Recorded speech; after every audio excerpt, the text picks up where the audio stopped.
નમસ્કાર. ચાલો આજે વાત કરીએ વીજળીના બે મુખ્ય પ્રકારોની, એસી અને ડીસી. આ એ તાકાત છે જે આપણી આખી દુનિયા ચલાવે છે. પણ શું આપણે જાણીએ છીએ કે આ બંનેમાં ખરેખર શું ફરક છે? ચાલો આજે આખી વાતને બરાબર સમજીએ. 1 મિનિટ માટે વિચારો, ઘરમાં જે પ્લગ પોઇન્ટ્સ છે અને હાથમાં જે મોબાઈલ ફોન છે, શું આ બંને એક જ જાતની વીજળી વાપરે છે?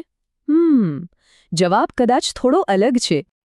એ જવાબને સમજવા માટે સૌથી પહેલાં એ સમજવું પડશે કે એસી અને ડીસી મૂળભૂત રીતે એકબીજાથી અલગ કઈ રીતે છે. આ બંને કરંટનો સ્વભાવ કેવો છે? ચાલો જોઈએ. તો જુઓ, સૌથી મોટો અને મૂળભૂત તફાવત આ જ છે. એસી એટલે કે ઓલ્ટરનેટિંગ કરંટ. એના નામમાં જ છે કે તે પોતાની દિશા સતત બદલતો રહે છે, મતલબ કે આગળ પાછળ. જ્યારે ડીસી એટલે કે ડાયરેક્ટ કરંટ એકદમ શિસ્તબદ્ધ છે. એ હંમેશા એક જ દિશામાં, સીધી લીટીમાં જ વહે છે, કોઈ નાટક નહીં. હવે એસી જે સ્પીડથી પોતાની દિશા બદલે છે ને, એને જ ફ્રીક્વન્સી કહેવાય છે. અને એને માપવા માટેનો એકમ છે હર્ટ્ઝ, એટલે કે HZ. આ એક નાનકડો આંકડો જ એસી અને ડીસીને એકબીજાથી સાવ જુદા પાડે છે. જેમ કે આપણા ઘરોમાં જે એસી પાવર આવે છે એની ફ્રીક્વન્સી છે 50 હર્ટ્ઝ. આનો મતલબ શું થયો? એનો મતલબ એ થયો કે વીજળીનો પ્રવાહ 1 સેકન્ડમાં 50 વાર પોતાની દિશા બદલે છે. આંખનો એક પલકારો મારીએ એ પહેલાં તો આ બધું થઈ જાય છે. ખરેખર અદ્ભુત સ્પીડ છે આ તો. તો પછી ડીસીની ફ્રીક્વન્સી કેટલી હોય? અરે એ તો સાવ સહેલું છે. 0, 0, કારણ કે એ તો ક્યારેય પોતાની દિશા બદલતો જ નથી, એટલે એની કોઈ ફ્રીક્વન્સી જ નથી. ઓકે, તો હવે આપણને બંનેનો સ્વભાવ તો ખબર પડી ગઈ. પણ આ વીજળી બને છે ક્યાંથી અને આપણા ઘર સુધી પહોંચે છે કેવી રીતે? ચાલો હવે એમની આખી સફર પર એક નજર કરીએ. જુઓ, બંનેના બનવાના સોર્સ પણ એકદમ અલગ છે. એસી પાવર મોટાભાગે પાવર પ્લાન્ટ્સમાં મોટા જનરેટરથી બને છે, જ્યારે ડીસી પાવર તો આપણી આસપાસ જ છે, બેટરીમાં, સેલમાં, સોલાર પેનલમાં. અને અહીંયા જ એસીનો સૌથી મોટો પ્લસ પોઈન્ટ આવે છે: લાંબા અંતરનું ટ્રાન્સપોર્ટેશન. ટ્રાન્સફોર્મરની મદદથી એસીનો વોલ્ટેજ એટલો બધો વધારી શકાય છે કે એ સેંકડો કિલોમીટર દૂર સુધી બહુ જ ઓછી એનર્જી ગુમાવીને પહોંચી જાય છે. એટલે જ આપણા ઘર સુધી વીજળી પહોંચાડવા માટે એસી બેસ્ટ છે. પણ ડીસીનું શું? વેલ, એની સાથે આ શક્ય જ નથી. જો ડીસીને લાંબા અંતર સુધી મોકલવાની કોશિશ કરવામાં આવે તો મોટાભાગની એનર્જી રસ્તામાં જ ગરમી બનીને વેડફાઈ જાય. આ એની સૌથી મોટી નબળાઈ છે.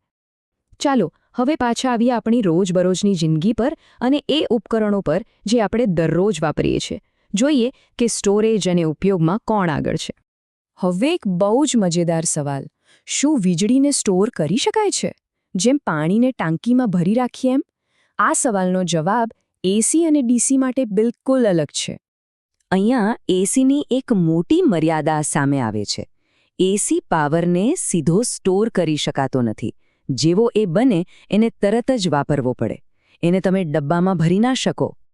પણ અહીંયા જ ડીસી આખી બાજી પલટી નાખે છે.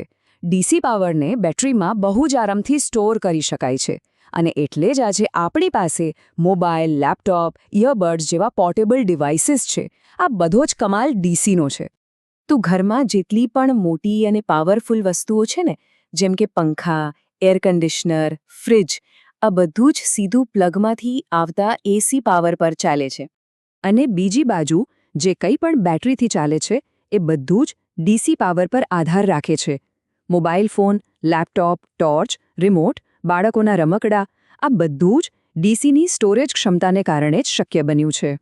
તો હવે સવાલ એ થાય કે જો આ બંને આટલા જુદા છે તો પછી આપણને બંનેની જરૂર શું કામ છે?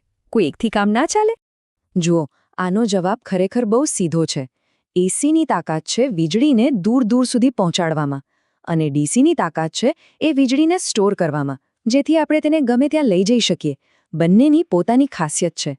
અને હવે આવે છે સૌથી મોટો ખુલાસો. પેલું મોબાઈલનું ચાર્જર કે લેપટોપનું એડાપ્ટર શું કામ કરે છે ખબર છે? એ એક નાનકડા જાદુગર જેવું છે.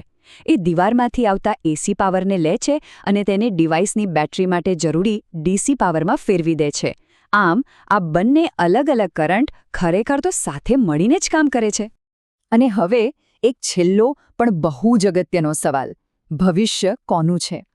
આજે દુનિયા સોલાર પાવર અને ઇલેક્ટ્રિક ગાડીઓ તરફ ખૂબ ઝડપથી વધી રહી છે, અને આ બંને ડીસી પર ચાલે છે. તો શું એવું બનશે કે ભવિષ્યમાં ડીસી એસીને પાછળ છોડી દેશે?